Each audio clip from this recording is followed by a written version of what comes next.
ఓం సమర్థ సద్గురు శ్రీ సాయినాథాయ నమః. అష్టమ పరిచ్ఛేదం. శ్రీరామకృష్ణులు యేసుక్రీస్తు. శుక్రవారం ఆగస్టు 28. ప్రత్యూష వేళ. శ్రీరామకృష్ణులు లేచి జగజ్జనని ధ్యానిస్తున్నారు. జబ్బు కారణంగా భక్తులకు ఆయన ముఖతాజాలు వరే మధుర నామోచ్చారణను వినే అవకాశం దక్కడం లేదు. కాలకృత్యాలు తీర్చుకుని ఆయన గదిలో చిన్న మంచంపై ఆసీనులయ్యారు. మాను, అది సరే, నాకు ఈ రోగం ఎందుకు సంక్రమించిందో చెబుతావా అని అడిగారు. అన్ని విషయాలలోనూ సామాన్యుల వలె కనిపించకపోతే జనం మీ వద్దకు రావడానికి సాహసించరు. కానీ ఇంతటి అనారోగ్య పరిస్థితిలో కూడా మీరు సర్వదా భగవత్ చింతనలో మునిగి ఉండటం చూసి వారు అబ్బుడ పడిపోతున్నారు. శ్రీరామకృష్ణ నవ్వుతూ, బలరాం కూడా మీకే అలా అయినప్పుడు మరి మాకు ఎందుకు కాదు అన్నాడు.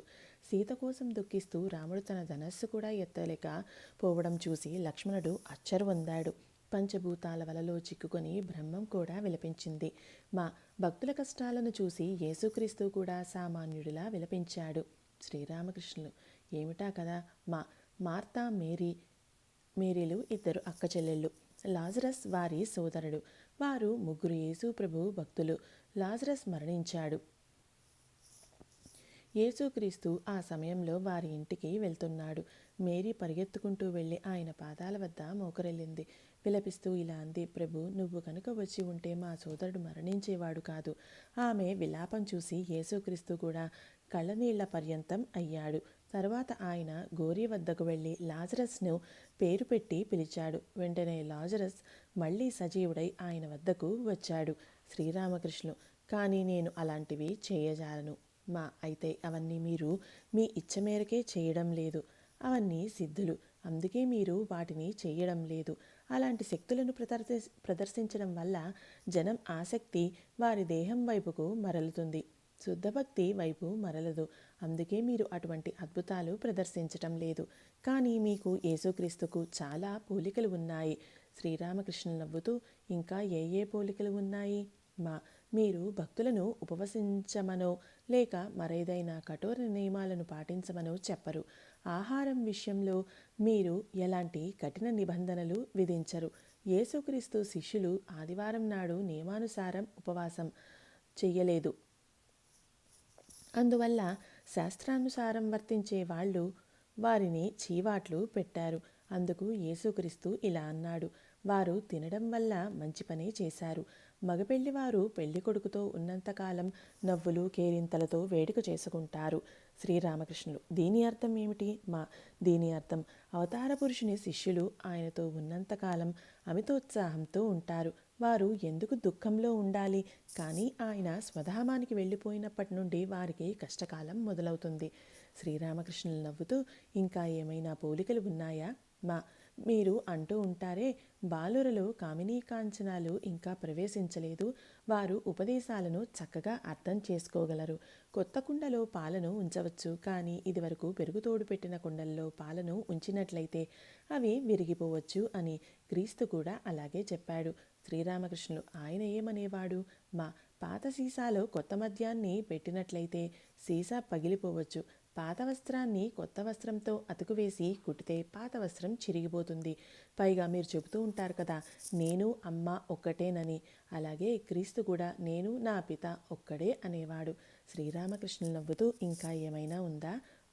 మీరు అంటూ ఉంటారే, వ్యాకుల చిత్తంతో ప్రార్థించినట్లయితే భగవంతుడు తప్పక ఆలకిస్తాడు అని. యేసుక్రీస్తు కూడా వ్యాకులతతో తలుపు తట్టండి, తలుపు తెరవబడుతుంది అనేవాడు.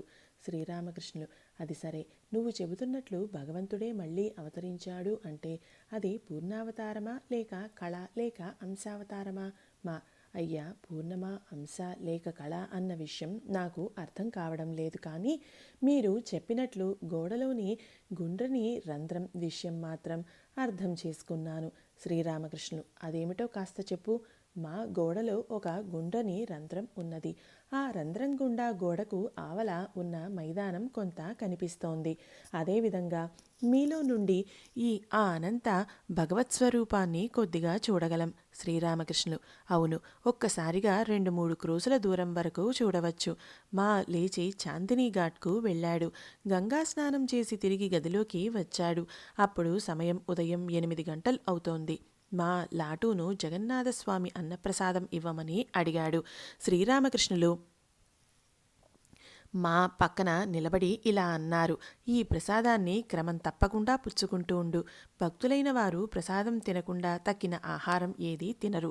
మా నిన్న నేను బలరాం బాబు ఇంట్లో నుండి జగన్నాథస్వామి ప్రసాదం తీసుకున్నానండి. దానినే రోజు 1-2 పలుకులుగా నోట్లో వేసుకుంటూ ఉన్నాను. శ్రీరామకృష్ణులకు ప్రణమిల్లి మా సెలవు పుచ్చుకున్నాడు. ఆయన ఆప్యాయంగా మాతో ఇలా అన్నారు. నువ్వు రేపు పెందలాడేరా. భాద్రపదం ఎండలు ఒంటికి మంచివి కావు. నవమ పరిచ్ఛేదం. పూర్ణుని ఉత్తరం. గంగాధర్ సుబోధ. సోమవారం ఆగస్టు 31, 1885. శ్రీరామకృష్ణులు తమ గదిలో విశ్రాంతి తీసుకుంటున్నారు. సమయం రాత్రి 8 గంటలు అవుతోంది. రోగగ్రస్తమై ఉన్నప్పటికీ ఆయన సర్వదా తమ భక్తుల శ్రేయస్సు గురించే ఆలోచిస్తున్నారు. ఒక్కోసారి ఆయన బాలుడిలా అశాంతికి లోనవుతున్నారు. మళ్ళీ తమ వ్యాధిని పూర్తిగా విస్మరించి భగవత్ప్రేమలో ఉన్మత్తులవుతున్నారు. భక్తుల పట్ల ఆయన ప్రేమ బిడ్డల పట్ల తల్లికి ఉన్న ప్రేమ లాంటిది. 2 రోజుల క్రితం అంటే శనివారం రాత్రి ఆయన పూర్ణుడి నుండి ఒక ఉత్తరం అందుకున్నారు. అందులో పూర్ణుడు ఇలా రాశాడు. నేను పరమానందంలో పరవశించిపోతున్నాను. ఒక్కోసారి ఈ ఆనందం కారణంగా రాత్రిళ్ళు నిద్ర పట్టడం లేదు.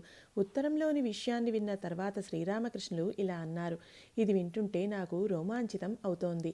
ఇదే ఆనందావస్థ అతడిలో భవిష్యత్తులో కూడా నెలకొంటుంది. ఏది ఒకసారి ఉత్తరం చూడనివ్వు. ఉత్తరాన్ని చేతిలో అదిమి పెట్టుకుని ఆయన ఇలా అన్నారు. సాధారణంగా నేను ఉత్తరాలను స్పృశించలేను. కానీ ఇది చాలా మంచి ఉత్తరం. అదే రాత్రి విశ్రమించినప్పుడు శ్రీరామకృష్ణులకు హఠాత్తుగా చెమటలు పట్టసాగాయి. ఆయన పక్క మీద నుండి లేచి ఈ రోగం నయం కాదని నాకు అనిపిస్తోంది అన్నారు. ఈ మాట వినగానే భక్తుల గుండెలు గుబేలుమన్నాయి.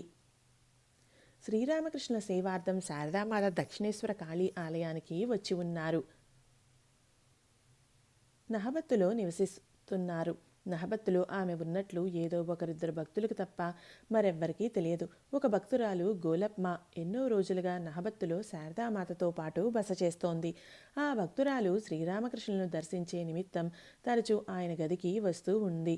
ఆయన ఒకరోజు ఆమెతో, నువ్వు చాలా రోజులుగా ఇక్కడ ఉంటున్నావు. చూసేవాళ్ళు ఏమనుకుంటారు? 10 రోజుల పాటు నువ్వు ఇంటికి వెళ్ళి రావడం మంచిది అన్నారు. శ్రీరామకృష్ణులు చిన్న మంచం మీద దక్షిణం వైపు తలపెట్టి పక్కకు తిరిగి పడుకున్నారు. సంధ్యవరాలాక కలకత్తా నుండి గంగాధర్ వచ్చారు.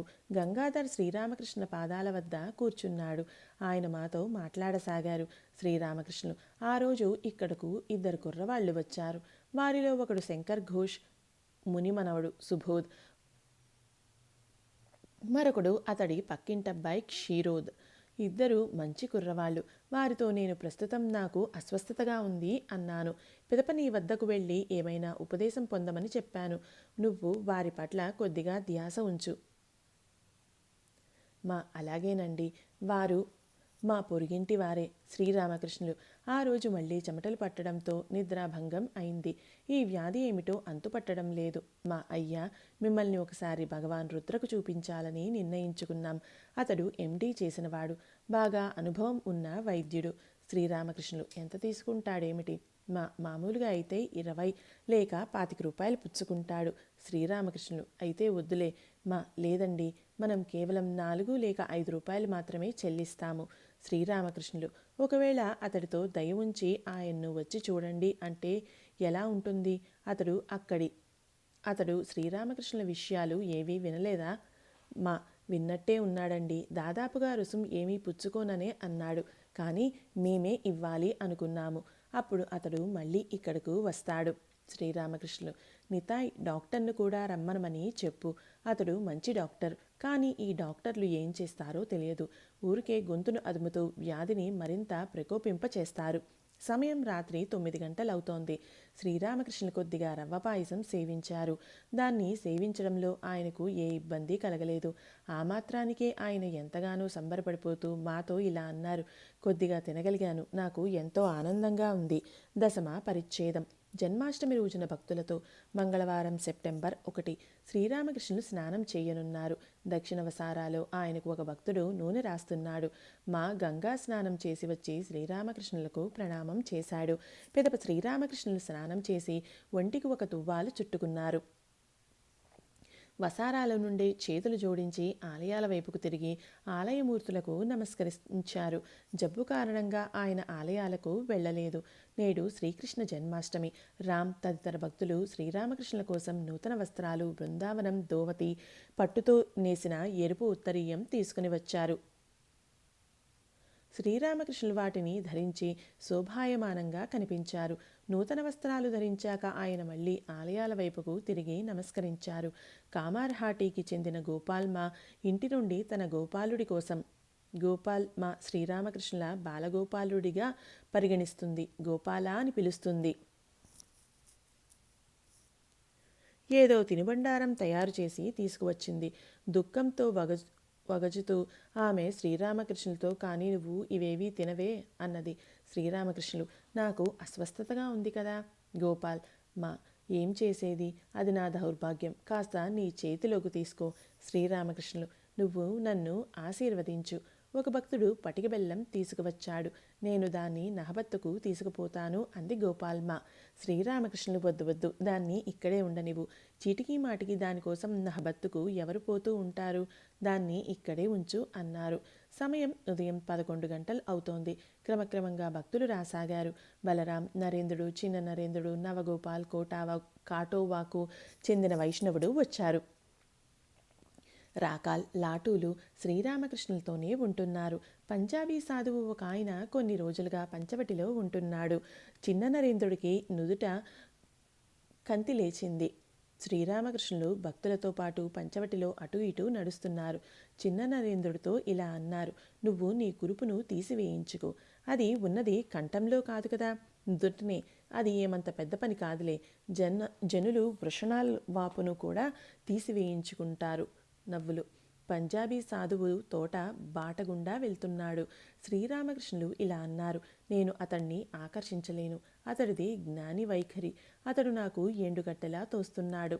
భక్తులతో శ్రీరామకృష్ణులు గదిలోకి తిరిగి వచ్చారు. సంభాషణ శ్యామపద భట్టాచార్య వైపుకు మరలింది.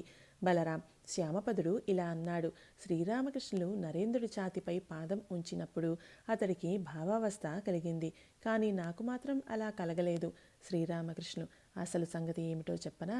మనస్సు కామినీ కాంచనాలపై నిమగ్నమై ఉన్నప్పుడు చెల్లాచెదరైన మనస్సును ఒకచోటుకు ప్రోధి చేయడం చాలా కష్టమైన పని. తాను వెళ్ళి పంచాయతీలు చేయవలసి వస్తోందని పండితుడు నాతో అన్నాడు. పైగా అతడికి తన పిల్లా జల్లా గురించిన కలత కూడా ఉంది. కానీ నరేంద్రుడు మొదలైన వారి మనస్సులు ఆ విధంగా చెల్లా చెదరవలేదు. వారిలోకి ఇంకా కామినీ కాంచనాలు ప్రవేశించలేదు. కానీ శ్యామపదుడు సజ్జనుడు. కాటోబాకు చెందిన వైష్ణవుడు శ్రీరామకృష్ణులను ఏదో అడుగుతున్నాడు. ఆ వైష్ణవుడిది మెల్లకన్ను. పునర్జన్మ మానవ జన్మ భగవత్ప్రాప్తి కొరకే. వైష్ణవుడు, మహాశయ, మళ్ళీ జన్మంటూ ఉంటుంది అంటారా? శ్రీరామకృష్ణులు, మరణకాలంలో మనిషి ఎలాంటి ఆలోచనలతో దేహాన్ని వదిలిపెడతాడో మళ్ళీ అవే భావాలతో జన్మిస్తాడని గీత చెబుతోంది. భరతమహారాజు తన జింక గురించి యోచిస్తూ ప్రాణాలు వదలడం వల్ల మరు జన్మలో జింకగా పుట్టాడు. వైష్ణవుడు, ఎవరైనా స్వయంగా చూసి చెబితే తప్ప నేను పునర్జన్మను విశ్వసించను. శ్రీరామకృష్ణులు, దాని సంగతి ఏమిటో నాకు తెలియదు నాయనా. నేను నా రోగాన్నే నయం చేసుకోలేకపోతున్నాను. నువ్వేమో మరణానంతరం ఏమవుతుంది అని అడుగుతున్నావు. నువ్వు మాట్లాడేదంతా నీ అల్పబుద్ధిని సూచిస్తుంది. భగవంతుడి పట్ల భక్తిని అలవరుచుకోవడం ఎలాగో ప్రయత్నించు. మనిషిగా జన్మించింది భక్తిని సంపాదించుకోవడానికి. మామిడి పళ్ళను తినడానికి తోటకు వచ్చావు. తోటలో కొమ్మలు ఎన్ని వేలు, ఆకులు ఎన్ని లక్షలు, వీటన్నిటినీ తెలుసుకోవాల్సిన అవసరం ఏముంది? మరణించిన తర్వాత ఏమవుతుందో తెలుసుకోవాలా? గిరీష్, శ్రీరామకృష్ణులు, నువ్వే పూర్ణ బ్రహ్మానివి. గిరీష్ ఘోష్ ఒకరిద్దరు మిత్రులతో బండిలో వచ్చాడు. అతడు త్రాగి ఉన్నాడు. ఏడుస్తూనే గదిలోకి ప్రవేశించాడు. శ్రీరామకృష్ణుల పాదాలపై శిరస్సు వాల్చి ఏడ్వసాగాడు. శ్రీరామకృష్ణులు ఆప్యాయంగా అతడి వీపు తట్టి ఒక భక్తుడితో ఇలా అన్నారు, ఇతడి కోసం హుక్కా సిద్ధం చేయబోయి. గిరీష్ తల పైకెత్తి చేతులు జోడించి ఇలా అన్నాడు, నువ్వే పూర్ణ బ్రహ్మానివి. అలా కానట్లయితే అంతా మిథ్యే. నిన్ను సేవించలేనందుకు నాకు ఎంతో వ్యధగా ఉన్నది. గిరీష్ ఎంతటి ఉద్విగ్నతతో ఈ మాటలు పలికాడు అంటే అది చూసి ఒకరిద్దరు భక్తులు కూడా ఏడవడం మొదలుపెట్టారు. గిరీష్ కొనసాగించాడు. ఓ భగవాన్, ఏడాది పాటు నిన్ను సేవించేలా వరమివ్వు. ముక్తి ఎవడికి కావాలి? అది ఎక్కడ పడితే అక్కడ లభిస్తుంది. దాని మీద నేను ఉమ్మేస్తాను. ప్రభు చెప్పండి, నేను మిమ్మల్ని ఏడాది పాటు సేవిస్తాను. శ్రీరామకృష్ణులు, ఇక్కడి వారు మంచివారు కారు. వారేమైనా అంటారు. గిరీష్, దాన్ని నేను లెక్క చెయ్యను. మీరు? శ్రీరామకృష్ణులు, సరేలే, నీ ఇంటికి వచ్చినప్పుడు. గిరీష్, ఊహు, అది కాదు, నేను మిమ్మల్ని ఇక్కడే సేవించుకోవాలి. గిరీష్ మొండి పట్టుదల చూసి శ్రీరామకృష్ణులు, సరేలే, అది భగవదేచ్ఛ మీద ఆధారపడి ఉంటుంది అన్నారు. ఆయన వ్యాధిని ప్రస్తావిస్తూ గిరీష్, అయ్యా, ఇది నయమవుతుంది అని చెప్పండి. సరేలే, నేనే ఈ వ్యాధిని దులిపివేస్తాను. ఖాళీ ఖాళీ అన్నాడు. శ్రీరామకృష్ణులు, నాకు దెబ్బ తగిలేను సుమా, రోగం నయమైపోవుగాక అంటూ గిరీష్ ఏదో మంత్రం వేస్తున్నట్లు చేతులు ఊపాడు. మళ్ళీ ఇలా అన్నాడు, ఏమిటి, నయం కాలేదా?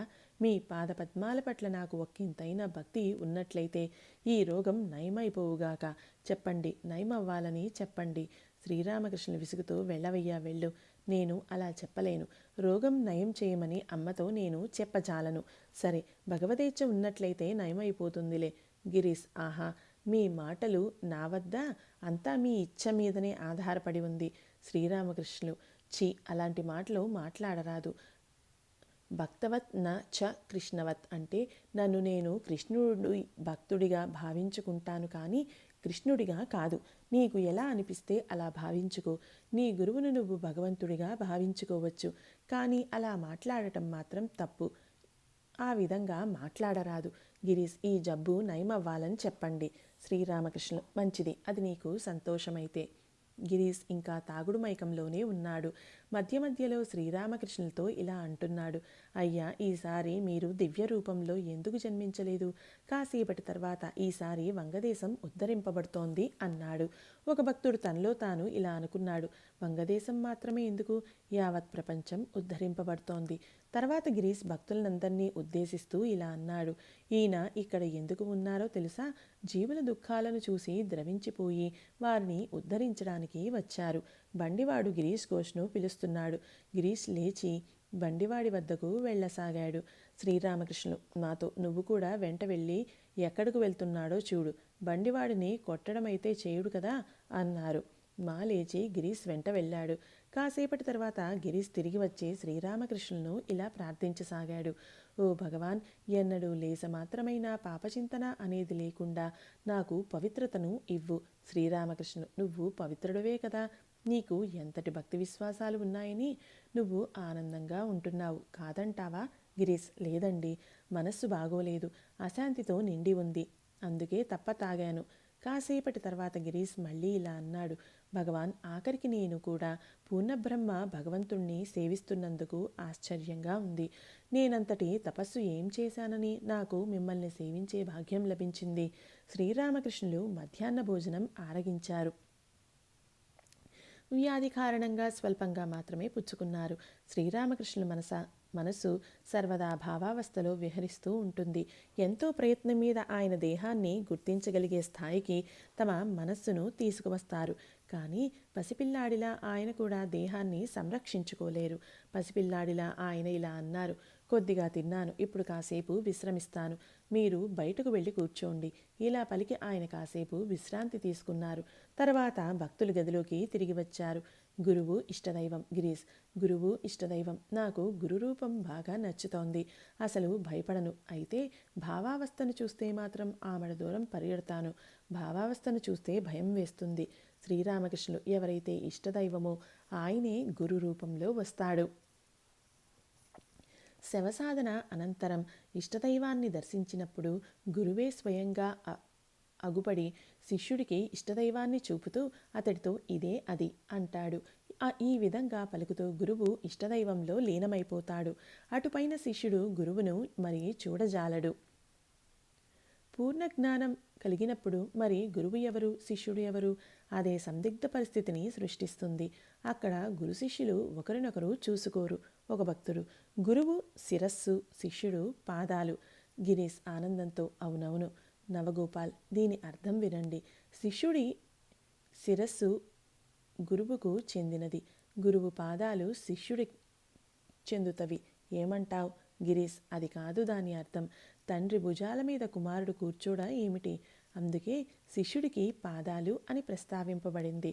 నవగోపాల్: కానీ అప్పుడు శిష్యుడు కూడా పసిపిల్లాడిలా భావించుకోవాలి.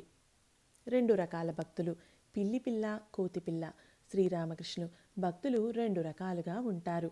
ఒక రకం వారు పిల్లి కూనల స్వభావాన్ని కలిగి ఉంటారు.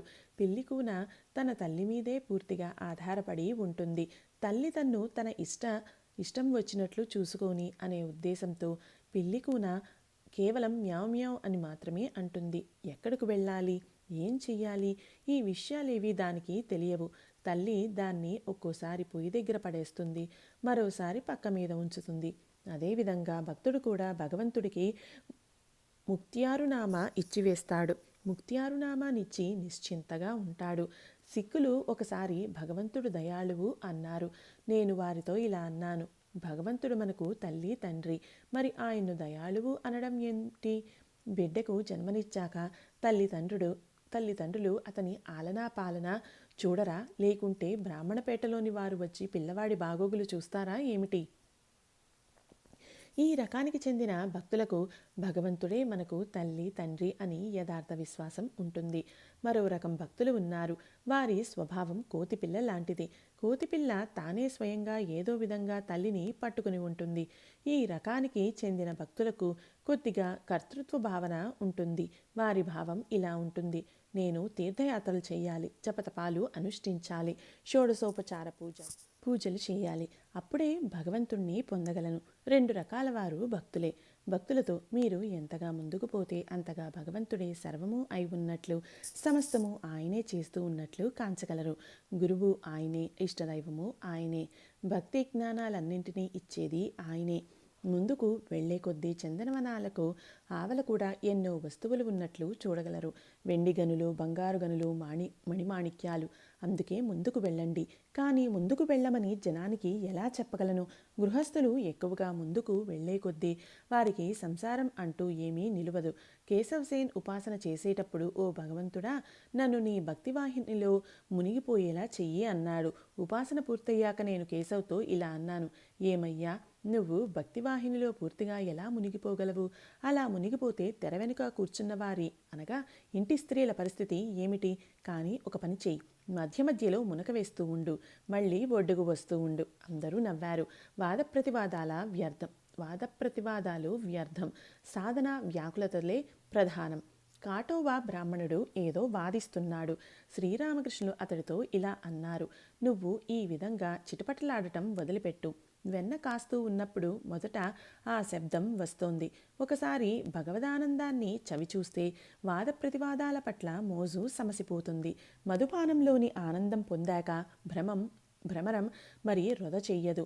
పుస్తకాలు చదివి అనేక విషయాలు ఉదహరించడం వల్ల ప్రయోజనం ఏమిటి? పండితులు శీర్ణ గోకుల మండలి అంటూ ఎన్ని శ్లోకాలు వెల్లవేస్తూ ఉంటారని ఊరకే భంగుభంగు అని నోటితో పలకడం వల్ల ఏమవుతుంది? దాన్ని నోట్లో వేసుకొని పుక్కిలించినా కూడా ఏమీ కాదు. అది కడుపులోకి పోవాలి, అప్పుడే మత్తు కలుగుతుంది. ఏకాంత ప్రదేశంలో భగవంతుణ్ణి వ్యాకుల చిత్తంతో ప్రార్థించనిదే ఈ విషయాలన్నింటినీ అవగతం చేసుకోలేరు. శ్రీరామకృష్ణులను పరీక్షింప డాక్టర్ రాఖాల్ వచ్చారు. ఆయన డాక్టర్తో రండి, కూర్చోండి అంటూ మర్యాదలు చేస్తూ ఇబ్బంది పడిపోయారు. వైష్ణవుడితోటి సంభాషణ కొనసాగింది. శ్రీరామకృష్ణులు: మనిషి మ్యాన్ హోస్, పరువు అప్రమత్తతలు. ఎవరికైతే చైతన్యం కలుగుతుందో అతడే పరువు అప్రమత్తతలు కలిగి ఉంటాడు. చైతన్యం కలుగనిదే మనుష్య జన్మ వ్యర్థం. భగవత్ సాక్షాత్కారానికి మార్గాలు: సత్యం, శరణాగతి, మాతృభావం. కామార్పుకూరులో బాణపొట్టలతో బుర్రమీసాలు ఉన్న వ్యక్తులు అనేకులు ఉన్నారు. అయితే వివాదాలు తీర్చే నిమిత్తం ఊరివారు 10 క్రోసుల దూరం నుండి ధర్మవర్తనులను పల్లకీలలో ఎందుకు తీసుకువస్తారు?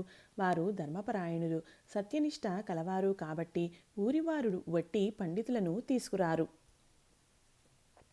కలియుగానికి సత్యం పలకడం తపస్సు, సత్యం పలకడం భగవంతుని పట్ల శరణాగతి, పరస్త్రీలను తల్లిగా భావించడం, ఇవన్నీ భగవత్ సాక్షాత్కారానికి మార్గాలు. శ్రీకృష్ణులు బాలుడిలా డాక్టర్తో, అయ్యా దీన్ని నయం చేయండి అన్నారు. డాక్టర్, నేను నయం చేయగలనంటారా? శ్రీరామకృష్ణులు నవ్వుతూ, డాక్టర్ కూడా స్వయంగా నారాయణుడే. నేను అందరినీ గౌరవిస్తాను. అందరినీ నారాయణులుగానే భావించినట్లయితే మరి నేను మౌనం వహించాలని నువ్వు అనవచ్చు. కానీ నేను మావటి నారాయణుని పలుకులను అంగీకరిస్తాను. శుద్ధ మనస్సు, శుద్ధ ఆత్మలు రెండూ ఒక్కటే. శుద్ధ మనస్సులో మెదిలేదంతా భగవద్వాణియే. భగవంతుడు ఒక్కడే మావటి నారాయణుడు. భగవంతుడి మాటలను నేను ఎందుకు వినాలి? ఆయనే కర్త. ఆయన ఈ నేనును నిలిపినంత కాలం ఆయన ఆదేశాలను విని అందుకు తగ్గట్టు నడుచుకోవాలి. ప్రస్తుతం డాక్టర్ శ్రీరామకృష్ణుల కంఠాన్ని పరీక్షించనున్నాడు. శ్రీరామకృష్ణులు డాక్టర్తో ఇలా అన్నారు. డాక్టర్ మహేంద్ర సర్కార్ నా ఆవు నాలుకను అదిమి పట్టాడు. ఆయన మళ్ళీ చిన్నపిల్లవాడిలా డాక్టర్తో, అయ్యా అయ్యా మీరు దీన్ని బాగు చెయ్యండి. పిదప లారింగోస్కోప్ను, సర్వపేటికను పరీక్షించే అద్దపు పరికరం చూసి నవ్వుతూ, అర్థమైంది, దీనిలో ప్రతిబింబాన్ని చూస్తారు కదా అన్నారు. తర్వాత నరేంద్రుడు పాడాడు. కానీ శ్రీరామకృష్ణుల జబ్బు కారణంగా ఎక్కువసేపు పాడలేదు. ఏకాదశ పరిచ్ఛేదం. డాక్టర్ భగవాన్ రుద్ర, శ్రీరామకృష్ణులు. బుధవారం సెప్టెంబర్ 2. మధ్యాహ్న భోజనానంతరం శ్రీరామకృష్ణులు చిన్న మంచం మీద కూర్చుని డాక్టర్ భగవాన్ రుద్ర మాలతో మాట్లాడుతున్నారు. గదిలో రాకాల్, లాటు తదితరులు ఉన్నారు. శ్రీరామకృష్ణుల జబ్బు గురించి డాక్టర్ ఆశాంతం విన్నాడు. పిదప శ్రీరామకృష్ణులు మంచం మీద నుండి కిందకు దిగి డాక్టర్ పక్కన నేల మీద కూర్చున్నారు.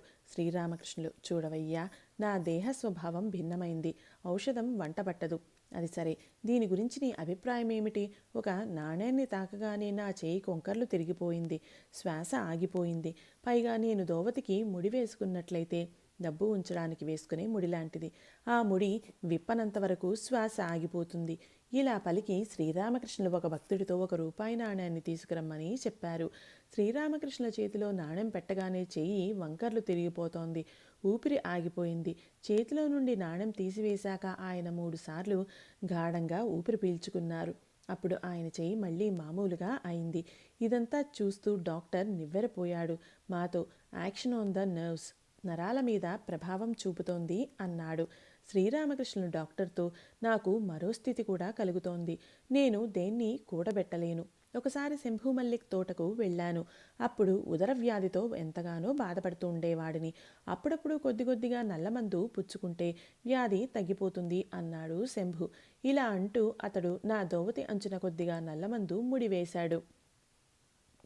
నేను తిరిగి వచ్చేటప్పుడు అదేమిటో కానీ ముఖద్వారం వద్ద కళ్ళు తిరగసాగాయి.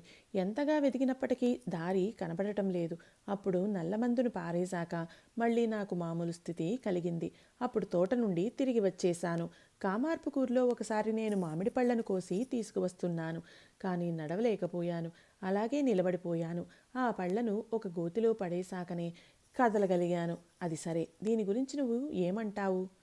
డాక్టర్, దీనికి వెనకాల ఒక విశేష శక్తి ఉండాలి, మనోశక్తి. ఈయన శ్రీరామకృష్ణులు దాన్ని భగవంతుడి శక్తి అంటారు. మీరు మనోశక్తి అంటున్నారు. శ్రీరామకృష్ణులు డాక్టర్తో, నాకు ఒక్కోసారి మరో స్థితి కూడా కలుగుతూ ఉంటుంది. ఎవరైనా బాగైపోయింది అంటే చాలు, వెంటనే నాకు చాలా వరకు బాగైపోయినట్లు తోచేది. ఆ మధ్యన ఒకసారి బ్రాహ్మణి నాతో వ్యాధి సగం వరకు తగ్గిపోయింది అన్నది. వెంటనే నేను నాట్యం చేయసాగాను. డాక్టర్ స్వభావాన్ని చూసి శ్రీరామకృష్ణులు సంతుష్టులయ్యారు. అతడితో ఇలా అన్నారు, నీ స్వభావం మంచిది. జ్ఞానానికి 2 గుర్తులు ఉంటాయి, శాంత స్వభావం, అహంకార రాహిత్యం. మా డాక్టర్కు సతీ వియోగం సంభవించింది. శ్రీరామకృష్ణులు డాక్టర్తో, ఈ 3 రకాల ఆకర్షణలు ఏకమై ఆ ఆకర్షణ భగవంతుడి పట్ల కలిగితే ఆయన లభ్యమవుతాడు. అవి తల్లికి బిడ్డ పట్ల ఉన్న ఆకర్షణ, పతివ్రతకు భర్త పట్ల ఉన్న ఆకర్షణ, లౌకిక వ్యక్తికి ప్రాపంచిక వస్తువుల పట్ల ఉన్న ఆకర్షణ. ఏది ఏమైనా నా రోగాన్ని నయం చేయి బాబు. డాక్టరు శ్రీరామకృష్ణుల కంఠాన్ని పరీక్షించనున్నాడు. శ్రీరామకృష్ణులు పశ్చిమంగా ఉన్న అర్ధచంద్రాకార మొగసాలలో కుర్చీ మీద కూర్చుని ఉన్నారు. డాక్టర్ సర్కార్ గురించి ప్రస్తావిస్తూ ఆయన వెదవది, ఆవు నాలుకను నొక్కినట్టు నొక్కివేశాడనుకో అన్నారు. డాక్టర్ కావాలని చేసుండడులేండి. శ్రీరామకృష్ణు బాగా పరీక్షించాలనే ఉద్దేశంతోనే అతడు అలా నొక్కేశాడు. ద్వాదశ పరిచ్ఛేదం. శ్రీరామకృష్ణుల అనారోగ్యం, కీర్తనలు, నృత్యం. ఆదివారం సెప్టెంబర్ 20, 1885. శ్రీరామకృష్ణులు భక్త పరివేష్టితులై గదిలో కూర్చున్నారు. నవగోపాల్, హరలాల్, రాకాల్, లాటు తదితరులు అక్కడ ఉన్నారు. కీర్తనలను గానం చేసే గోస్వామి ఒక ఆయన కూడా అక్కడ ఉన్నారు. మా బౌబజార్కు చెందిన డాక్టర్ రాకాల్ను వెంట పెట్టుకుని వచ్చాడు. డాక్టర్ శ్రీరామకృష్ణులను పరీక్షించసాగాడు. డాక్టరు చేతివేళ్లు కాస్త మందంగా ఉన్నాయి. శ్రీరామకృష్ణులు నవ్వుతూ డాక్టర్తో, నీ వేళ్లు కుస్తీ పట్టేవారి వేళ్లులా ఉన్నాయి. నన్ను మహేంద్ర సర్కార్ కూడా పరీక్ష చేశాడు. అతడు నా నాలుకను ఎంత గట్టిగా నొక్కాడంటే ఆవు నాలుకను నొక్కినట్టు నొక్కాడనుకో, బాగా నొప్పేసింది. డాక్టర్, నేను మీకు నొప్పి కలగకుండా పరీక్షిస్తానులేండి. శ్రీరామకృష్ణుల రోగం ఎందుకు? డాక్టర్ పరీక్షించడం పూర్తి చేశాక శ్రీరామకృష్ణులు మళ్ళీ సంభాషించసాగారు. శ్రీరామకృష్ణులు భక్తులతో, ఈయన ఇంత పెద్ద సాధువు అయి ఉండి కూడా ఇలా వ్యాధితో బాధపడుతున్నారు ఎందుకని జనులు అడుగుతూ ఉంటారు. తారక్, భగవాన్ దాస్ బాబాజీ రోగగ్రస్తుడై చాలా రోజుల పాటు మంచం పట్టి ఉండేవాడండి. శ్రీరామకృష్ణులు, అయితే మధు డాక్టర్ సంగతి చూడు. 60 ఏళ్ల వయస్సులో కూడా అతడు తన ఉంపుడుగత్తె కోసం భోజనం పట్టుకెళ్తాడు. అయినప్పటికీ అతడికి ఏ రోగమూ రాలేదు. గోస్వామి, అయ్యా, మీకు కలిగిన వ్యాధి ఇతరుల కోసమే. మీ దగ్గరకు వచ్చే వారి పాపాలను మీరు భరించవలసి ఉంటుంది. వారి పాపాలను మీరు స్వీకరించడం మూలానే మీకు ఈ వ్యాధి సంభవించింది. ఒక భక్తుడు, అమ్మ, ఈ రోగం నయం చెయ్యి అని గనుక మీరు అమ్మను ప్రార్థిస్తే మీ రోగం శీఘ్రంగా నయమైపోతుంది. ఎంత వెతికినా నేను అనేది కనిపించడమే లేదు. శ్రీరామకృష్ణులు, రోగం నయం చేయమని నేను ప్రార్థించజాలను. పైగా ప్రస్తుతం సేవక భావం నాలో తగ్గిపోతోంది. ఒక్కోసారి అమ్మ కత్తిబొరను, తమ దేహాన్ని ప్రస్తావిస్తూ కొద్దిగా మరమ్మత్తు చెయ్యి అంటూ ఉంటాను. కానీ అలాంటి ప్రార్థనలు తగ్గిపోతున్నాయి. ఈ మధ్యకాలంలో ఎంతగా వెతికినా సరే నేను అనేది కనిపించడమే లేదు. భగవంతుడే ఈ వరలో వసిస్తున్నట్లుగా గాంచుతున్నాను. కీర్తనలు గానం చేసే నిమిత్తం గోస్వామి ఆహ్వానింపబడ్డాడు. కీర్తనలు ఉండవా అని ఒక భక్తుడు అడిగాడు. కీర్తనల కారణంగా శ్రీరామకృష్ణులు భావావస్థకు లోనైతే వ్యాధి ప్రకోపిస్తుందేమోనని భక్తుల ఆదుర్ద. శ్రీరామకృష్ణులు ఇలా అన్నారు, కాసేపు కీర్తనలు అవ్వనివ్వండి. నేను భావావస్థలోకి వెళ్తానేమోనని భక్తుల భయం. భావం కలిగితే అది కంఠానికి చెరుపు కలిగిస్తుంది. గోస్వామి కీర్తనలు ప్రారంభించాడు. శ్రీరామకృష్ణులు తమ్ము తాము సంభాళించుకోలేకపోయారు. లేచి నిలబడి భక్తులతో కలిసి నాట్యం చెయ్యసాగారు. ఈ మొత్తం సన్నివేశాన్నంతా డాక్టర్ రాకాల్ మౌనంగా చూశాడు. డాక్టర్ కోసం బాడుగుమండి ఒకటి వేచి ఉంది. డాక్టర్ మాలు కలకత్తాకు బయలుదేరనున్నారు. వారిద్దరూ శ్రీరామకృష్ణులకు ప్రణామం చేశారు. ఆయన మాతో ఆప్యాయంగా, నువ్వు భోజనం చేశావా అని అడిగారు. దేహం కేవలం తొడుగు మాత్రమే.